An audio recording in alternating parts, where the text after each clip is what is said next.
Thanks for coming today. I appreciate it very much, and I'm just delighted to be here. How many of you have never seen me before? This is your first time. Wow, everybody. I keep thinking I'm famous, but I guess, that settles that. Anyway, nice to see you. I've got some interesting ideas to share with you. If you're ready, say I'm ready. And if you'll take some good notes, I got some lists for you to make that you can take home with you and ponder at later times. Some of the things I want to share with you. I was raised in Southwest Idaho. My parents gave me an incredibly excellent start in my life, which I appreciated very much. But I quit school at age 19, unfortunately. My reasoning was, I'm smart enough to get a job. How much smarter do you need to be? And with that shallow thinking, I quit school, age 19, and got a job, went to work. A little while later, got married, started a little family, and I'm struggling and, trying to do my best.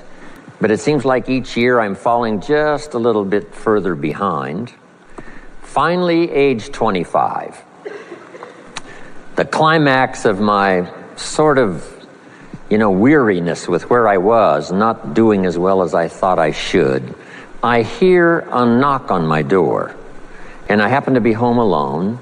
When I opened the door, there was a little Girl Scout about this tall selling Girl Scout cookies. And she gave me the finest sales presentation I've ever heard. Girl Scouts around the world, no better organization. And we've got these cookies, only $2, several flavors. And with a big smile, she very politely asked me to buy. No problem, I wanted to buy. Big problem, I haven't got $2 in my pocket. Now, I'm a grown man, I live in America, I've been to 1 year of college, I'm married, I've got a family, and I don't have $2 in my pocket. And I didn't want to tell her that. So I did what I thought was next best. I lied to her.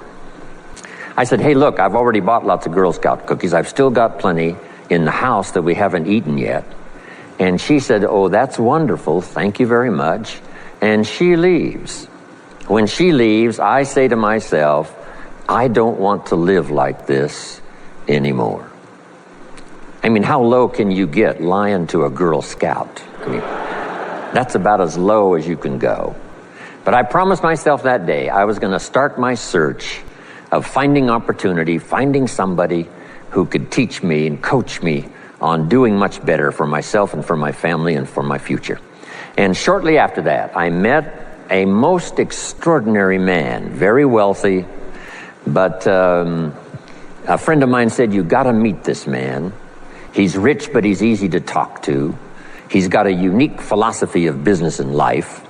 And the more he told me about this man, the more I said, I've got to meet this guy. And shortly after that, I had a chance to meet him. Sure enough, when I met him, I was impressed. Obviously, he was rich, but he was friendly and easy to talk to. And I said to myself, if I could just get around someone like him, and if he would coach me, I would be willing to learn anything. I'd love to be like him. Well, my good fortune was he invited me to join his company, and over the next 5 years, my dream came true. He coached me and taught me how to turn my life from pennies to fortune. And he's not alive anymore, but I'd like to pay tribute to him one more time, Mr. Earl Schoaf, for the dramatic impact he had on my life, especially during that 5-year period. And so my whole life turned around. I made my fortune by the time I was 32, starting at age 25. And some of the ideas that I want to share with you today came from that 5-year experience. Then from there, I got into lecturing and giving seminars, and I've written a few books. And my career now spans about 41 years. But I'll never forget the impact this gentleman had on my life with a few simple concepts that totally changed my life, changed my future, and changed everything.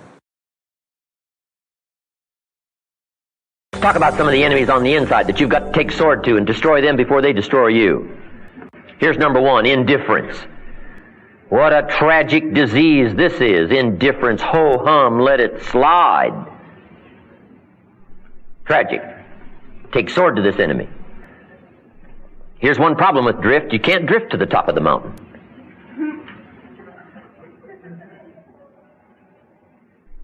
Next one. Enemy of all of us, indecision. Indecision is called the thief of opportunity. Let it steal your chances for a better spring. Let it steal your chances for a fortune of the future. I'm telling you, it's tragic of immense proportions. Indecision. Take sword to this enemy, indecision. Next is doubt. Sure, there's room for healthy skepticism. You can't believe everything, but you can't let doubt then take over. Doubt the past and doubt the future and doubt each other and doubt the government and doubt the possibilities and doubt the opportunities and worst of all, doubt yourself. I'm telling you, it'll destroy your life and destroy your chances, empty your purse and your heart. Doubt is an enemy. Go after it. Next is worry. We've all got to worry some, but don't let worry conquer you. Let it alarm you. We've all got to be alarmed, but we don't want to be conquered. Worry is useful. 3 o'clock in the morning, your daughter's not home yet. You gotta worry. New York City, step off the curb, one of those little taxis is coming. You gotta worry. They don't stop like California. But now you can't let worry loose like a mad dog loose in the house, drive you into a small corner. Here's what you gotta do with your worries. Drive them into a small corner. Whatever's out to get you, you got to get it. Whatever's pushing on you, you got to push back. Guess where illness is in your life right now? Testing the outer edges of your health plan, looking for a weak spot. And if illness can find a weak spot, it'll muscle in and take the territory. Unless you've got enough discipline and power to say, I'm not going to let that happen. I'm going to fight illness like an enemy. I'll do enough push-ups to destroy illness. And if you don't do the push-ups and you don't get a book on nutrition and you don't take care of your good health, illness says, we'll soon have this clown. Do battle with your enemy. These opposites are in conflict and we're caught in the middle. Darkness and light, liberty and tyranny, illness and health, success and failure, death and life, good and evil. Next is overcaution, the timid approach to life. Timidity is not a virtue. It's an illness. And if you let it go and go and go, it'll conquer you. Leave you without a promotion. Timid people don't get promoted. They don't advance and grow and become powerful in the marketplace. Not timidity. And it is possible to conquer it. Don't let your illness conquer you. Don't let your shyness conquer you. Don't let your worries conquer you. They're your enemy. Take sword to your enemies. Drive them into as small and manageable a corner as you possibly can so that you can flourish in the rest of the house. The next one is pessimism. Pessimism is the enemy of us all. You've got to educate your own pessimism. Tendency to pessimism. To the pessimist, the glass is what? Half empty. But here's also what pessimism will try to get you to believe. It's only half empty. You got to say, well, pessimism, that's ignorant. It's not only half empty, it's also what? Half full. Don't let your pessimism try to get you to believe something is only. It isn't only. Somebody says, well, I'm so positive I only see it half full. Well, it's also half empty. Can't you handle that? That's going to ruin your day and ruin your future. Guy says, well, I don't let people talk negative around me. Well, we'll put you in some freaky colony. Come on, can't you handle a little negative talk? Can't you handle a little truth? Can't you handle a little tragedy around you? Yes, of course. Come on. Walk out of first grade, second grade. Don't let your life become shallow, saying, oh, no negative stuff around me. That's silly. Become mature. Become powerful. But then don't let pessimism trick you into saying it's only one way. It isn't only one way. It is also half full. But it's not only half full. It is half empty. Here's the last one, complaining. There's room for legitimate complaint. But if you let this one loose, it'll conquer you. Complaining take over your life, destroy you and leave you without anything. Nobody wants to take along a complainer. Nobody wants to promote a complainer. Nobody wants to live with one. Nobody wants to operate with one. Nobody wants to be a partner of one. Nobody wants to have one around. It'll lace you out of more opportunity than you can possibly imagine. Let this disease take over, grab you by the throat. If you don't think this one is bad, ask the children of Israel, of Old Testament fame. Typical of us all, their story just happened to get in the book. Story says, children of Israel were slaves. God performed a series of dazzling miracles and got them out. And now they're heading for the promised land. Remember the story? Heading for the promised land. Tragedy of the story. They never got there. Reason. From day one, they started to gripe.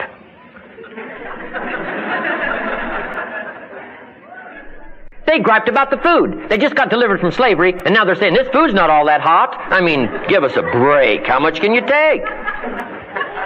They whined and cried and griped about the water. In the desert, they got water. But they say, this water doesn't taste that good. I mean, give us a break. They whined and cried and griped about the leadership that delivered them from slavery. Said, this leadership's not all that competent. I mean, give us a break. They whined and cried because it was too hot. It was too cold. It was too far. It was too difficult. It was too rocky. They whined and cried for years. Finally, God said, I've had it. Trip canceled. Over.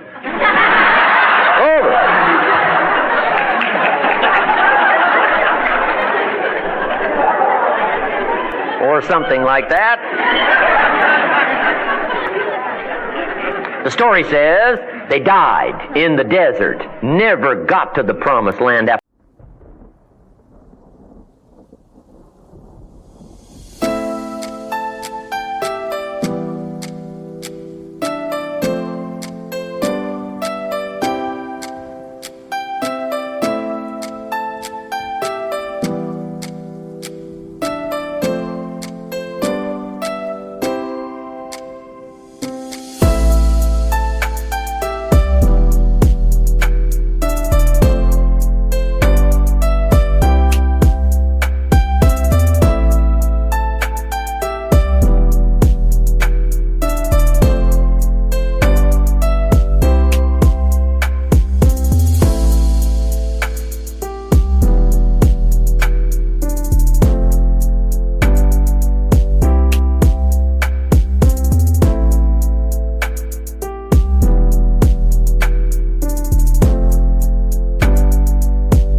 all that trouble. Which I guess means two things. One, indulge in this complaining long enough, you'll get your future canceled. Future promotions, future anything. Nobody wants to be around. And I guess this story also means even God himself can only take so much.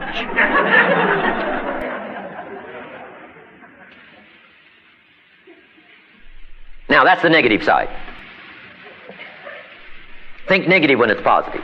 Learn to hate evil. Love good. Hate tyranny. Love liberty. Learn to love health.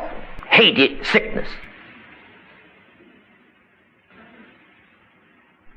Now here's the last one. This is the positive side of the seminar. Got to get to the positive. Here's some emotions that can change your life in a single day. I call it the day that turns your life around. Let me just give you this list as we wrap up here today. Emotions that can change your life in a single day. Here's the first one, disgust. That's a powerful emotion, disgust. Disgust now is a negative emotion, but it can have a very positive effect. Disgust says, I've had it. What a glorious day that could be. The day you've had it. You say, I've been on my knees for the last time. What a glorious day that could be. Enough is enough. No more. Powerful day. Even if it's a negative day.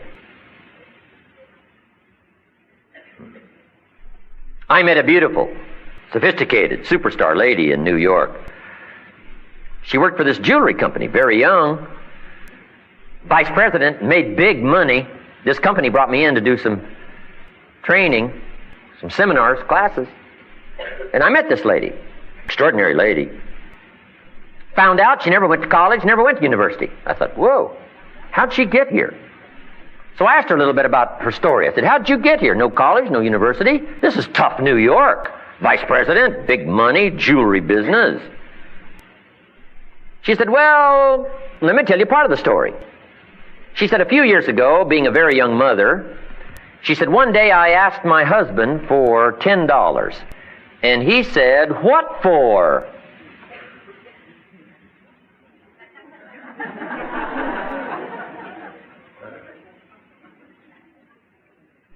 She said, Mr. Rohn, I promised myself before that day was finished, I would never, ever ask again. She said, I started looking for opportunity, found it. Started looking for the skills.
The classes found them.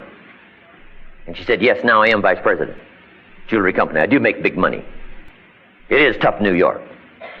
But that's one of the reasons why I got here. She said, I promise you, Mr. Rohn, from that day until this, I have never, ever asked again.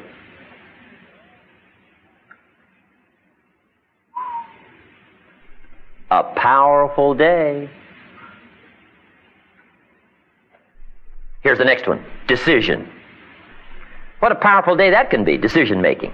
If you went home today and in the next few days made a list of decisions that you ought to be making, make the easy ones fast. Set up some time scheduled to learn all that's necessary to learn, make the rest of the decisions. I'm telling you, it could be one of the glorious days of your life, the day you decide. Powerful. Next is desire.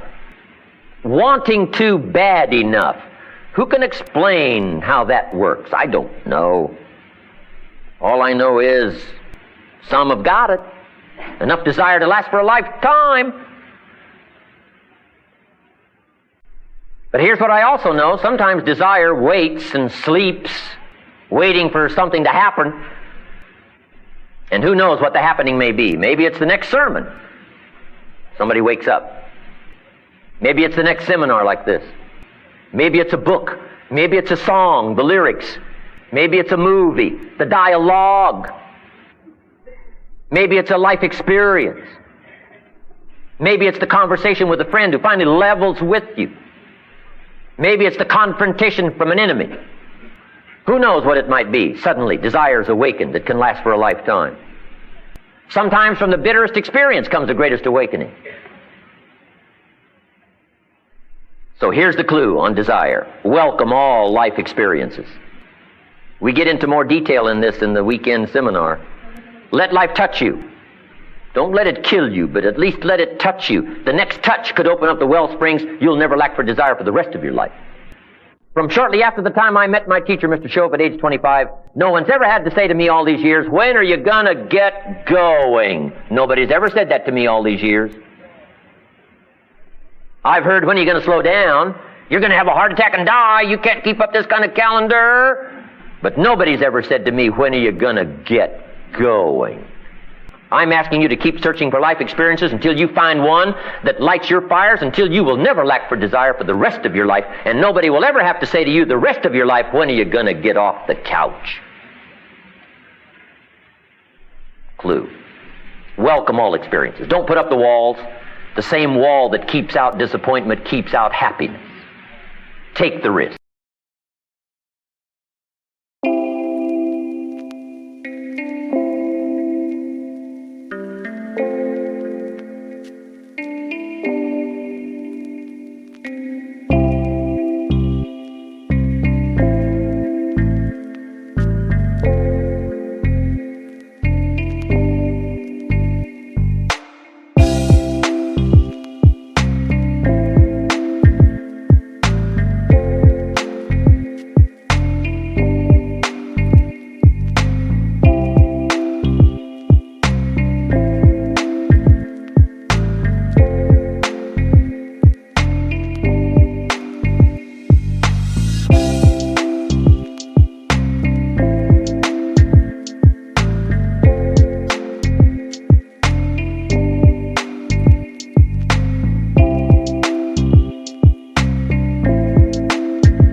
And here's the last emotion that can change your life in a single day. It's called resolve. Resolve says, I will. Two of the most powerful words in the language.